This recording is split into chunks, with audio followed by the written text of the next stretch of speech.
That means for this lamella, there was a blast that helped to lay it down, and that one became a site. But the difference now, they're in their lacuna, but this time they have projections that are meeting.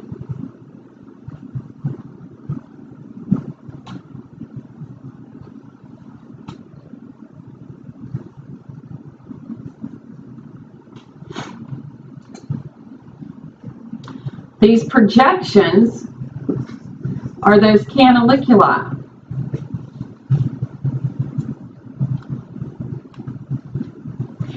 That means that this cell is doing its job maintaining that matrix. It has the ability to get nutrients because we've got a blood supply coming in two different directions, and therefore has the ability to get rid of waste and has the ability to pass nutrients to the cell in the next lamella. So, make sense? So when I look at my structure over here, the stuff that looks like ants is basically that bone, that site, with its canaliculi meeting the site in the next lamella.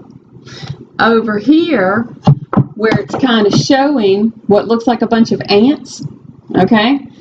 I know, we don't have ants in our bones, okay? What it is, if this is one, like I said, this osteon is running the entire length, okay? So this would be a circle, this would be a circle, this would be a circle of this osteon, okay? And if y'all can't see, stand up, look, I want y'all to understand this, okay? But I have sites stuck in all the layers of the lamella, and they all have their projections that are making communications to the cells in the next lamella, and they have really good relationships with blood supply. So therefore, when this bone needs to remodel, let's say that we go on a diet, we lose weight, okay? The bone will begin to break some of it down to match the weight it now has to bear. If we gain weight, it'll build it up to match the weight that it has to bear, as long as nutrients and materials are present. So this is how we get to do that. We get to see blast becoming a site and a lamella and connections to blood supply.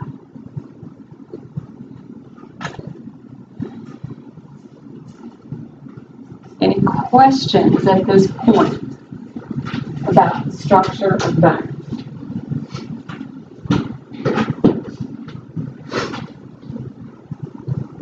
Ever thought about bone at this level?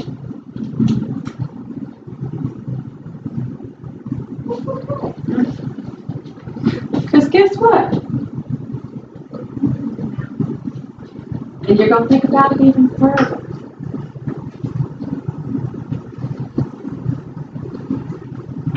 Yeah. So bone. The stuff you guys are going to get to study. How many do we have in the body? 206 as an adult. There's more as baby and a child.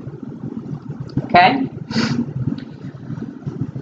We classify bones into either being a long bone, short bone, a flat bone, or something irregular. Examples of the long bones are upper and lower limbs. Femur. How do I know this?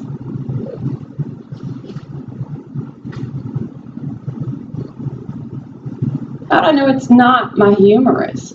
And I don't mean funny, ha-ha.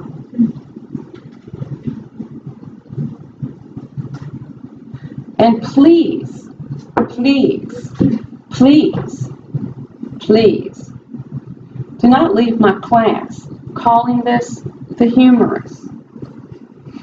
Because when you get into your programs, oh, it will be some funny ha-ha that shows up if you go out of here calling this the humerus. Okay? How do I know that it's my femur?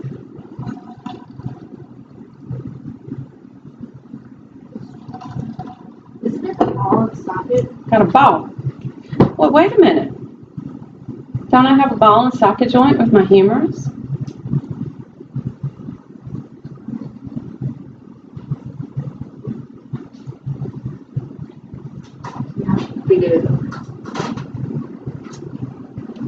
These are the things that I'm going to get you to start focusing on, okay, so that you understand why we can look at something and know, oh, well, wait a minute, no, that's the femur, okay, because bones are going to have these projections, these protuberances, these lines, these holes, I mean, it's going to have a lot of these features that are going to be present, okay? We're going to learn some of those, some of the major ones, okay? That'll help you understand the differences that can be existing.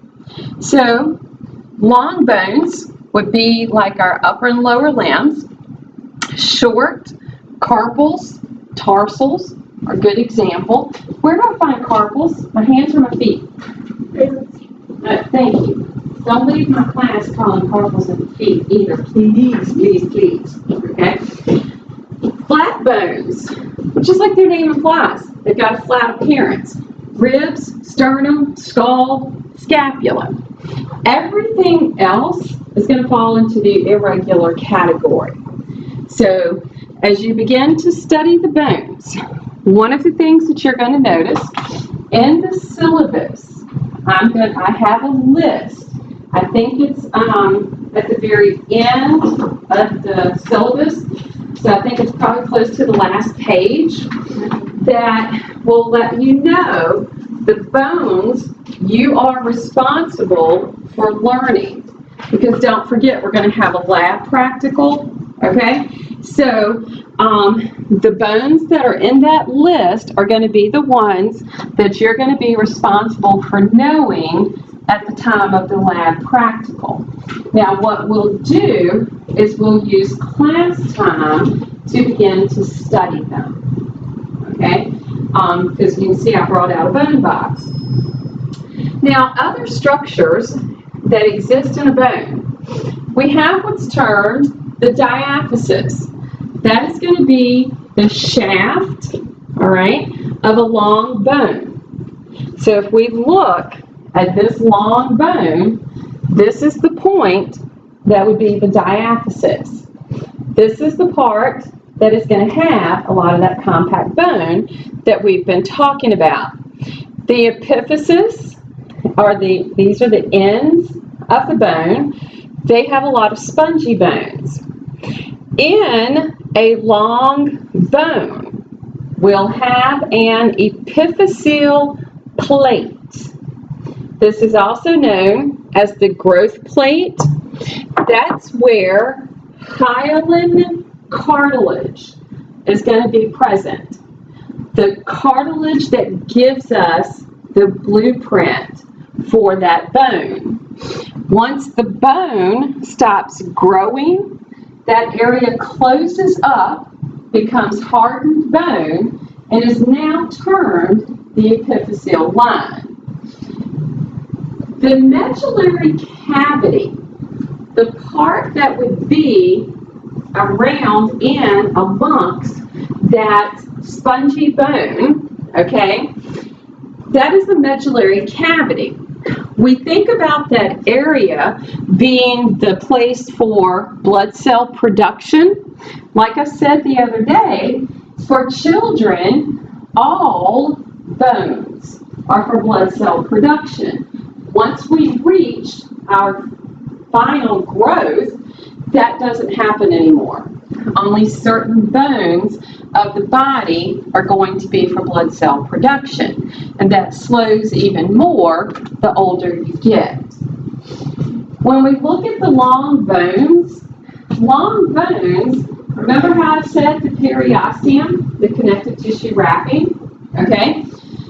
Well, the way that this connective tissue wrapping works on the long bone, we're going to find that we have the outer portion and then an inner portion.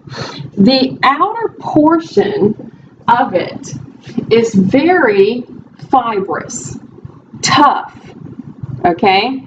It's a very good protection around the bone. The inner is the area where, look what we find. Our stem cells and cells that are going to help build, break down, and so forth. The fibers that are present, okay, tendons that are going to move in, tendons are going to have a lot of collagenous fibers, okay, because tendons are tough, all right?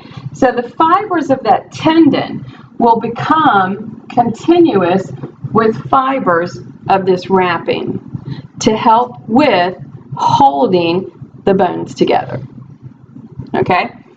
Now, in this periosteum, there are going to be some fibers that are going to move into the bone, basically to help anchor this connective tissue wrapping, and these are just termed Sharpie's fibers because of the guy that got to, who discovered them.